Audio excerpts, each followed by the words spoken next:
Jokowi kan pernah membatalkan juga. Proyek ini dibatalkan tadinya 2015. Oke. 2015 dibatalkan, jadi ditolak yang namanya FS Feasibility Study dari Jepang maupun dari China. Tapi dalam beberapa hari China itu merevisi sehingga on lagi. Boleh jadi ini cara untuk China masuk. Seolah-olah kan ini udah dibatalkan, lantas dalam waktu beberapa hari China sigap gitu keluar dengan rencana yang komprehensif. Itu di akhir atau pertengahan September 2015 itu yang diterima. Jadi barangkali itu cara aja untuk menyingkirkan Jepang. Siapa sebenarnya yang paling bertanggung jawab sini selain presiden ya? Karena dia adalah pengambil keputusan tertinggi. Ini kan ada rilis dari istana. Oke. Lantas press conference oleh Menko Perekonomian Pak Darmin. Kenapa dibatalkan? Karena jaraknya terlalu pendek. Kemudian macam-macam lah ya, yang ongkosnya terlalu mahal dan pemerintah meminta agar kecepatan keretanya dikurangi dari 350 kilo yang didesain itu maksimum menjadi 150 sampai 200 km per jam untuk mengurangi ongkos. Karena ongkosnya kan mahal.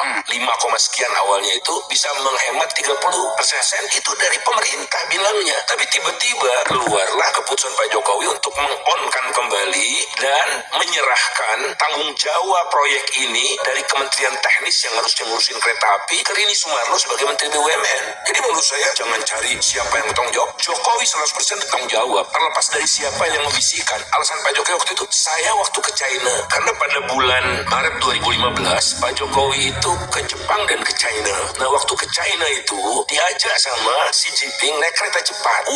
Enak, kita harus punya begitu. Jadi mimpi aja Pak Jokowi ini.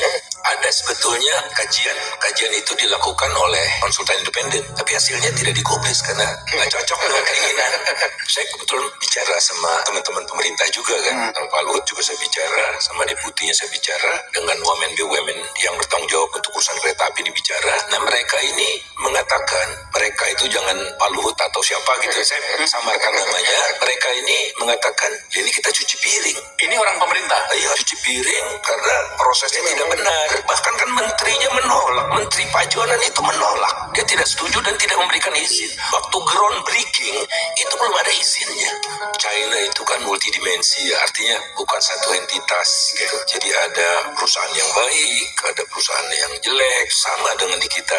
Nah, kenapa sih orang senang bekerja sama dengan China? Karena dia tidak menerapkan yang namanya standar HAM. Korupsi lah, ESG lah, environment, segala macam itu sama China gak perlu. Nah, jadi rusak ini karena banyak modus kerjasama dan investasi ini dilakukan antara perusahaan Cina yang jelek dengan perusahaan Indonesia yang jelek. Jadi pasarnya begundal Indonesia sama bundal Cina gitu.